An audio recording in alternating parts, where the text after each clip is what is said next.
Salut, aujourd'hui nouvelle vidéo sur les polynômes. On va s'intéresser au problème de Bâle, donc qui est la détermination de la valeur de la somme des 1 sur k carré pour k valant de 1 jusqu'à plus infini. Donc en fait, quelle est cette manière de fonctionner? Je te laisse prendre connaissance de l'énoncé, je vais le commenter un petit peu. En fait, il faut montrer que Pn vérifie une relation en particulier. De là, on pourra en déduire les racines de Pn, estimer la valeur de la somme des racines, et en fait, il faut prouver une inégalité trigonométrique et conclure à l'aide de cette inégalité. Donc voilà, je te laisse mettre sur pause, essayer de trouver les réponses aux questions, de bien rédiger. Je vais faire des rappels de cours et ensuite je passerai à la correction du problème. Allez, faisons quelques rappels de cours. Donc on commence avec le binôme de Newton qui est un résultat très classique. Donc je rappelle, si A et B sont deux complexes, pour tout n dans grand N, ben, j'ai A plus B puissance n égale la somme des k parmi n à k b puissance n-k. Donc j'ai généralisé au cas des complexes parce qu'en l'occurrence on va manipuler des complexes et ça marche aussi. Pourquoi ça marche? Donc ouais, donc k parmi n c'est n factoriel sur k factoriel n-k le tout factoriel. Et donc pourquoi ça marche? En fait ça marche parce que les complexes vont commuter.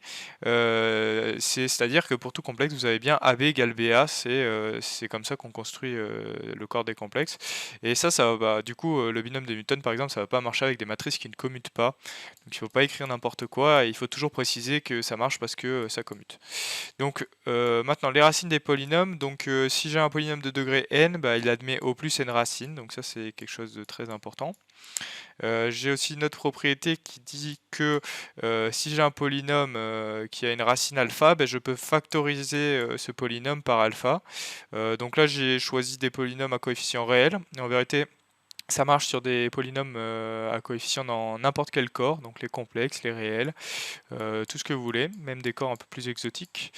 Et le théorème des gendarmes, donc ça c'est le théorème des gendarmes, c'est l'outil central qui permet d'obtenir en fait des valeurs pour les sommes. En fait, dès qu'on estime une limite, souvent il y a le théorème des gendarmes qui joue derrière. Donc, quel est-il? Donc, je considère UN, Vn et Wn trois suites. On suppose qu'à partir d'un certain rang, Vn est coincé entre Un et Wn.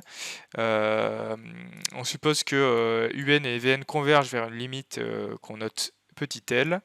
Eh bien, alors quelle est la conclusion? Donc la conclusion, elle est souvent mal rédigée. On dit de suite que la limite c'est de Wn c'est L, mais on a en fait deux conclusions. La première, c'est que la suite Wn est convergente, ce qui est quand même fort, elle pourrait être divergente. Donc ça, c'est une première conclusion. Et la deuxième conclusion, qui est encore plus forte, c'est que sa limite à Wn, c'est elle-même la limite de Un et Vn. Donc voilà, il faut bien rédiger cette chose-là. C'est bête de perdre des points en rédigeant mal quand on sait les choses. Bon, passons à la correction. Donc, on prend n dans grand N et x dans 0 pi sur 2. Donc, ça marche pour x dans R en fait, mais là, on considère 0 pi sur 2. En fait, l'idée, c'est comme l'énoncé nous l'indique, d'utiliser la formule de l'air. Donc on écrit du coup, vu qu'on veut faire apparaître sin 2n plus 1x, ben, on utilise exponentielle i de 2n plus 1x pour obtenir l'expression donc du bas. Et ensuite on utilise les propriétés de l'exponentielle complexe pour transformer exponentielle i 2n plus 1x en exponentielle ix puissance 2n plus 1. Et ensuite, on utilise un binôme de Newton donc sur le membre de droite parce qu'on a une somme à la puissance de n plus 1. Donc on va utiliser un binôme de Newton qu'on fait apparaître ici. Donc voilà, il suffit d'écrire de manière attentive le binôme de Newton. Donc ça, cette équation, je la nomme double étoile. Okay. Donc du coup, on a fait le choix de faire apparaître de mettre i sin x à la puissance k parce que c'est plus simple en fait, plutôt que le terme cos. Parce que du coup, on a deux termes en i puissance k, enfin deux termes en puissance k, alors que l'autre est à la. Enfin bon, bref, voilà. Donc l'idée, c'est d'identifier les parties imaginaires entre les deux expressions, l'expression étoile et l'expression double étoile. Donc comment est-ce qu'on fait ça? On veut séparer dans la somme l'expression, la partie imaginaire de double étoile. Donc pour faire ça, on sait que i puissance k, il est réel si k est une puissance de 2. parce que ça va faire i carré à la puissance de quelque chose et ça va être réel. Okay, donc ça c'est ce que j'écris de manière un peu plus formelle. Donc du coup on sait qu'en identifiant les parties imaginaires, on va devoir choper la somme pour laquelle l'indice est impair. Donc voilà, c'est ce que je dis. Et en particulier, on garde que la somme imaginaire parce qu'on n'a pas d'intérêt à traiter la somme de la partie réelle, hein. On complexifie pas. Déjà, c'est complexe qu'on écrit, donc on s'en fout de la partie réelle. Donc on obtient cette expression-là. Mais il reste quand même le fait que k est impair, donc on va pouvoir faire le changement de variable k égale 2p plus 1, qui est le changement parfait pour les variables qui sont impaires. Donc au final, en faisant ça, on obtient la somme voulue. Et donc en fait, en identifiant les parties imaginaires des deux membres, eh bien j'obtiens bien l'égalité voulue. Donc elle sort du cadre, mais vous la connaissez. Donc on a bien l'égalité qu'on voulait obtenir en identifiant les parties imaginaires. Alors, on est parti pour corriger maintenant la question 2. Donc, l'idée naturelle, c'est de reprendre la relation qu'on a trouvée à la question précédente et de diviser par sinus puissance 2n plus 1 de x. Mais ça, il faut le faire que si on ne divise pas par 0, donc on le précise. Et donc, du coup, bah, on obtient la relation suivante. Le sinus puissance 2n plus 1 x est rentré dans cette expression ici. Voilà. Donc ensuite, c'est bien de faire apparaître la cotangente parce que on veut faire apparaître le polynôme Pn évalué en cotangente. Donc c'est tout naturel de faire apparaître la cotangente. Donc voilà. Et ensuite, on sait qu'on va faire apparaître cotangente puissance 2k, donc 2k de x. Donc l'idée, c'est de retourner la somme en faisant le changement d'indice k égale n-p, ce qui est tout à fait naturel ici. Donc on obtient la relation suivante. Voilà. Donc tout va bien sauf le coefficient binomial. Et en fait, on se rend compte avec des factoriels que en fait, on a le bon coefficient binomial. Ça se fait très simplement en exploitant la définition des coefficients binomiaux. Donc voilà. Donc finalement, Pn il vérifie bien la relation voulue, puisqu'on reconnaît le polynôme Pn évalué en cotangente carrée de x à notre droite. Donc voilà. Donc on sait que Pn vérifie la relation voulue. Par contre, est-ce que c'est le seul polynôme? C'est ce qu'on n'a pas encore démontré.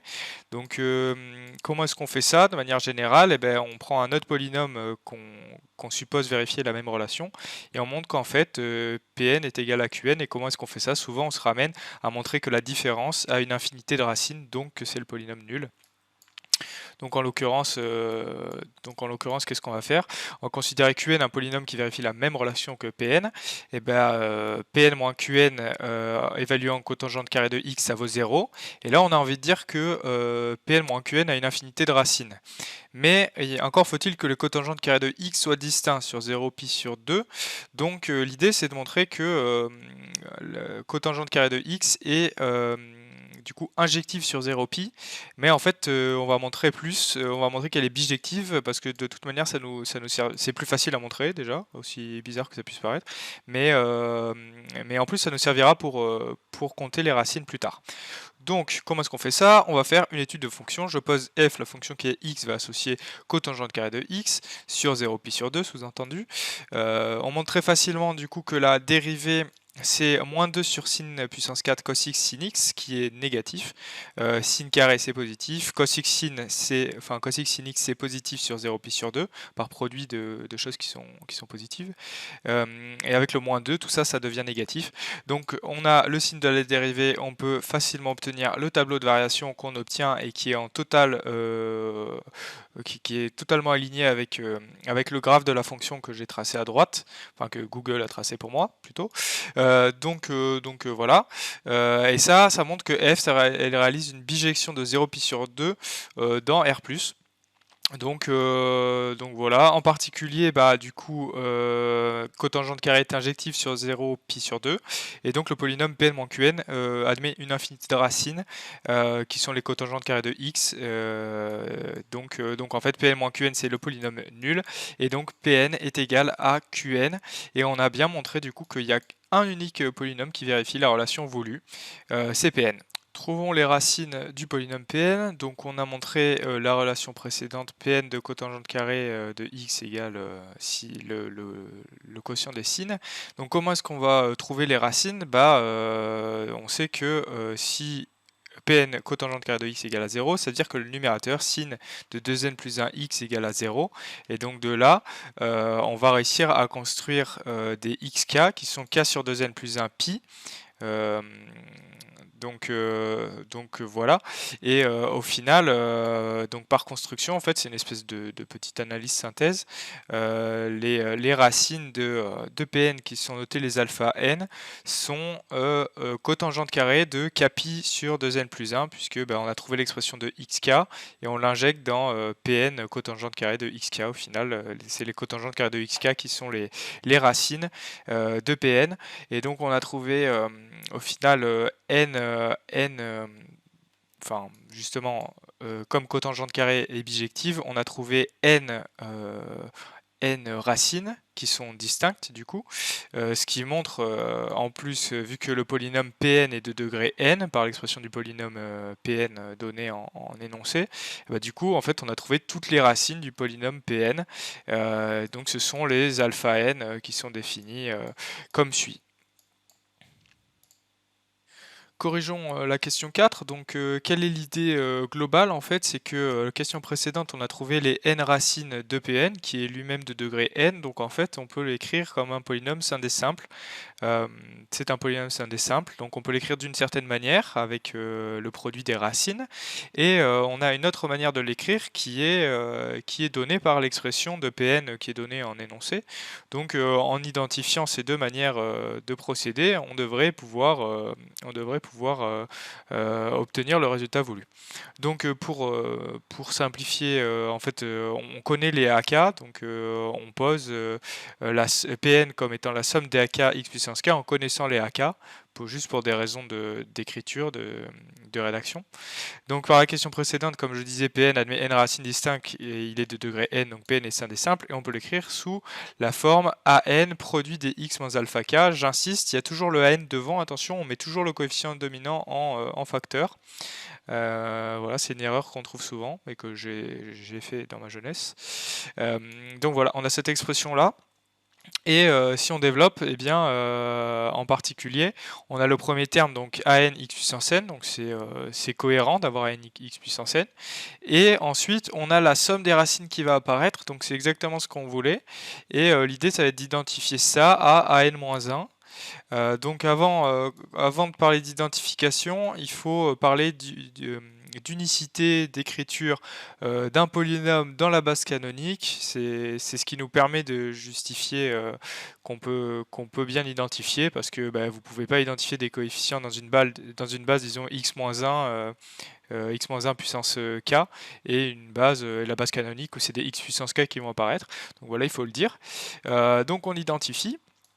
Donc j'ai an-1 égale moins an somme des alpha k, ça c'est Cn, donc c'est la somme des coefficients. Et donc de là j'en dire que Cn égale an-1 moins an-1 pardon, sur an, an étant non nul parce que c'est parce que c'est le coefficient dominant de Pn, donc là je ne l'ai pas précisé mais il faut le dire, c'est pas bien, il aurait fallu le dire. Donc voilà. AN et AN-1, c'est ce que je dis, c'est qu'on les a par définition de Pn. Donc AN-1, il faut le calculer, il faut repasser par la définition des coefficients binomiaux, et ensuite simplifier le facteur 2 qui traîne, et an, on sait que c'est 2n plus 1, donc en fait en faisant le quotient, on va trouver la valeur de Cn qui est n facteur de 2n-1 sur 3, et donc on aura conclu le résultat voulu. Question 5, donc on doit montrer deux inégalités trigonométriques. Donc il y a toujours quelque chose à tenter, c'est d'exploiter l'inégalité de convexité sin x inférieur ou égal à x. Donc ça, c'est une inégalité que vous devez connaître par cœur et avoir l'idée en fait de l'exploiter. Ce sera utile quand vous travaillerez sur les séries par exemple. Donc il faut toujours penser à l'exploiter. Euh, donc comment est-ce on l'obtient cette inégalité de convexité? De deux manières. Soit vous faites une étude de fonction, la fonction qui a x va associer sin x moins x, et vous devez étudier jusqu'à la dérivée seconde. C'est pour ça qu'on parle d'inégalité de convexité, parce qu'en fait cet aspect de convexité est caractérisé par la dérivée seconde, donc il faut exploiter jusqu'à la dérivée seconde. Ou alors vous faites une inégalité des accroissements finis, c'est beaucoup plus rapide, mais du coup ça va pas marcher pour toutes les inégalités de convexité, cette manière de fonctionner. Donc voilà, c'est deux exercices que vous pouvez faire. Mais en pratique, en fait, c'est presque un résultat du cours, quoi. Donc, il faut savoir le redémontrer à l'oral, par exemple, mais sur une copie d'écrit, je pense que ça passe assez tranquillement. Ok, donc on a cette inégalité là, et en fait tout va bien marcher, on va mettre au carré. Pourquoi ça marche? Parce que x carré est croissante sur r+, donc en l'occurrence sin x étant positif, tout le monde est positif, donc ça se fait bien. On inverse, donc l'inverse est tout le temps décroissante, donc ça change le signe des inégalités. Il ne faut pas oublier de préciser ces choses-là. Je crois avoir vu dans certains rapports que c'était pas bien rédigé, donc c'est un peu bête de perdre des points sur ça. Et donc on reconnaît bien le 1 plus cotangente carré en exploitant l'inégalité que l'égalité trigonométrique que 1 c'est sin carré plus cos carré. C'est très logique de faire apparaître ça, hein.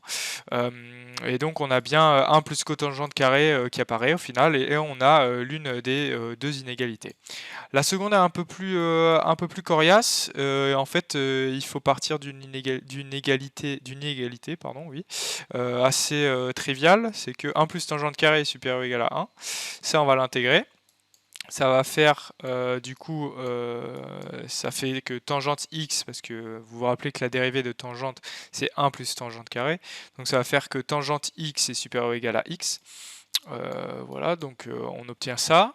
Et de là, après, on déroule, on met au carré, on inverse, parce que tangente carré, il faut avoir remarqué quand même que c'est 1 sur cotangente carré, donc c'est normal de passer par la tangente plutôt que la cotangente. Et donc on a la deuxième inégalité voulue, qu'on a prouvée donc sur 0 puis sur 2. Ok, donc on peut passer à la toute dernière question, la question conclusive du problème. Donc l'idée c'est que la question d'avant, on a prouvé une inégalité qui avait rien à voir avec tout le problème. Donc l'idée ça va être de faire apparaître, d'évaluer cette inégalité en les racines qu'on a trouvées, puis de les sommer pour faire apparaître la somme des racines et ainsi avoir un encadrement. Et ça va faire naturellement apparaître la somme des 1 sur n carré. Donc c'est une manière de procéder qui est assez classique. Donc, je vous propose de voir ça de manière un peu plus précise. Donc en l'occurrence, k sur 2n plus 1 pi pour k qui se balade sur 0, etc. n moins 1, c'est dans 0 pi. Donc la relation, elle est vraie avec, donc c'est pas exactement les racines de pn, mais c'est avec les k pi sur 2n plus 1. Donc au final, on a l'inégalité que les racines alpha k, en fait, on a alpha k inférieur ou égal à 2n plus 1 au carré sur k carré pi carré, inférieur ou égal à 1 plus alpha k. Et donc là, si on somme, ça va faire apparaître la somme des 1 sur k carré. Et c'est exactement ce qu'on voulait faire apparaître en fait. Donc c'est nickel. Pourquoi est-ce qu'on a le droit de sommer? Parce qu'en fait, toutes les grandeurs sont positives. Donc on a le droit de sommer cette inégalité, ces inégalités au final. Donc on obtient cette expression-là. Donc vous voyez bien qu'on a la somme des 1 sur k carré. Donc c'est nickel. Donc on fait apparaître évidemment les sommes Cn, ce qui était ce qu'on voulait faire apparaître. Donc maintenant je remplace avec la valeur des Cn qu'on a trouvé aux questions précédentes. Donc n facteur de 2n moins 1 sur 3. Le membre de droite, il faut le mettre sous même dénominateur parce qu'en fait l'idée ça va être de trouver des limites. En fait ça va être d'utiliser le théorème des gendarmes. Donc l'idée c'est de trouver des équivalents, et pour trouver des équivalents c'est mieux d'avoir des produits. Donc là on est pas mal du tout. Je divise par 2n plus 1 au carré sur pi carré pour n'avoir que la somme, un encadrement de la somme au final. Et là maintenant je vais regarder la limite des membres extrémaux, c'est-à-dire celui de gauche et celui de droite, pour n qui tend vers plus infini, pour obtenir donc l'équivalent de la série cette fois-ci, pour obtenir la limite de la série. Donc membre de gauche, et ben, en faisant des équivalents, je garde les termes de plus haut degré du polynôme, des polynômes. Donc ça va faire apparaître, en fait, c'est équivalent à pi carré sur 6, donc la limite du membre de gauche pour n qui tend vers plus infini, c'est pi carré sur 6. Et figurez-vous que c'est également le cas du membre de droite, ce qui va du coup nous permettre d'appliquer joyeusement le théorème des gendarmes, qui nous permet d'obtenir premièrement que la somme des 1 sur k carré converge, ce qui n'était pas une évidence hein, déjà, et en plus de ça, qui nous permet d'obtenir la limite donc de la somme 1 sur k carré pour n qui tend vers plus infini, équivaut pi carré sur 6, et donc on a conclu le problème de Bâle. Voilà, c'est fini pour ce problème. Donc quelques petites remarques en ouverture. Donc il y a 4 manières que je vois de traiter le problème de Bâle, ce qui ne veut pas dire qu'il n'en existe pas d'autres. Mais en particulier, donc on a vu celle avec les polynômes. On peut aussi faire intervenir des intégrales de Wallis. Il y a aussi une histoire de série de Fourier. Et en fait, les intégrales de Wallis vont venir recouvrir cette partie. Et enfin, il y a un dernier point, c'est l'interversion série intégrale, donc qui a été le point qui a été démontré par Euler lorsqu'il a résolu le problème de Bâle. Et en fait, donc le problème de Bâle, c'est rien de plus qu'un problème plus général, qui est le cas de l'étude de la fonction de zeta de Riemann en x égale 2. Donc la fonction de zeta de Riemann, c'est quelque chose de très connu, vous devriez la connaître, mais de toute manière, elle sera étudiée au programme de 2e année. Et donc, où est-ce qu'on en est du point de vue de la recherche, du point de vue des expressions? On a une expression pour zeta pour les valeurs paires de zeta, mais on n'en a pas pour les valeurs impaires qui sont beaucoup plus mystérieuses que les valeurs paires. Voilà, donc c'était juste quelques petites remarques. En tout cas, j'espère que tu auras appris quelque chose avec ce problème sur les polynômes, qui est, je pense, très intéressant parce qu'il permet de revoir toutes les bases de sup en analyse et aussi un petit peu en algèbre, puisque les polynômes, c'est de l'algèbre. Donc voilà, en tout cas, n'hésite pas à t'abonner, à liker, à mettre la cloche. Si tu as des questions, j'y répondrai avec plaisir dans les commentaires. Et sinon, je te dis à bientôt pour de nouvelles aventures en maths ou en physique. Salut!